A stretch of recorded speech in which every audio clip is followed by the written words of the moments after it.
আপনারা জানেন, হয়তো অনেকে জানেন না, দুপুরবেলায় আমাদের একটা গাড়ি রাঙামাটি 11-414 নম্বর গাড়িতে একজন যাত্রীকে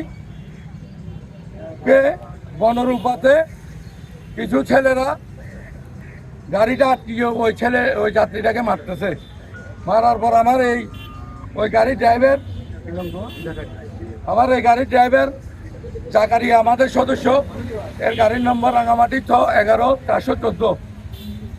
তার গাড়ির গ্লাস ভেঙে ফেলছে, লুকিং গ্লাস ভেঙে ফেলছে। ওই মুহূর্তে বনরূপা যখন গাড়িকে ভাঙচুর করতেছে, ড্রাইভারকে মারতেছে, যাত্রীকে মারতেছে, দেখা আমার ছেলে আর বাগিনা মোটরসাইকেলে ছিল, তারা নাইমে তাদেরকে গাড়িটা ড্রাইভারকে উদ্ধার করার চেষ্টা করছে। ইন্ডিপেন্ডেন্ট ওই ছেলেরা আমার ছেলে এবং বাগিনাকে মারছে, মাইরা হাসপাতাল ভর্তি করাইছে। তারা রাঙামাটি সদর হাসপাতালে চিকিৎসাধীন আছে এখনো। আমরা খবর পাইলাম, গেলাম, তদন্ত করলাম। যাক, আমরা এটা যাদের নাম শুনছি, যে রাজনৈতিক দল ছাত্র শিবিরের নাম শুনছি, ওনাদের অ্যাডভোকেট হারুন ভাইয়ের সাথে কথা বলছি। আমরা বলছি বসে সমাধান করব। তার ঘন্টা দেড়েক পর 3:30-4টার দিকে আমাদের কাছে আবার ফোন আসতো।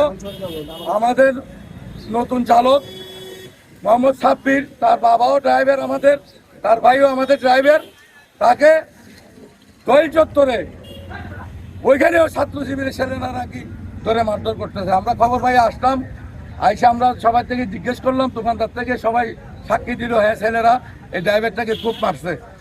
তাই আমরা তাৎক্ষণিক কি করবো, শ্রমিকরা উত্তেজিত, বনরূপার ঘটনায় আমরা কোনো প্রতিবাদ করতেছি না, এখানেও ড্রাইভার মারতেছে। এর প্রতিবাদে ড্রাইভাররা তাৎক্ষণিক গাড়ি বন্ধ রেখে প্রতিবাদ জানাচ্ছে। আমরা প্রশাসনের প্রতি পূর্ণ আস্থা রাখি, যে রাজনৈতিক দলের নাম শুনতেছি তাদের প্রতিও পূর্ণ আস্থা রাখি।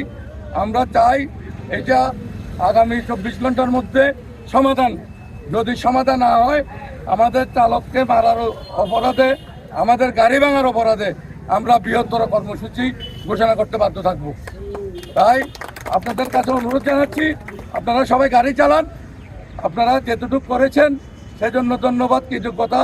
শ্রমিক নির্যাতন আমরা মেনে নেব না। রাঙামাটি শহরে যেই হোক, যত বড় রাজনৈতিক দল হোক, যত বড় সংস্থা হোক, যত বড় মস্তান হোক, আমরা তার দাঁত ভাঙা জবাব দেবো শ্রমিকরা। তাই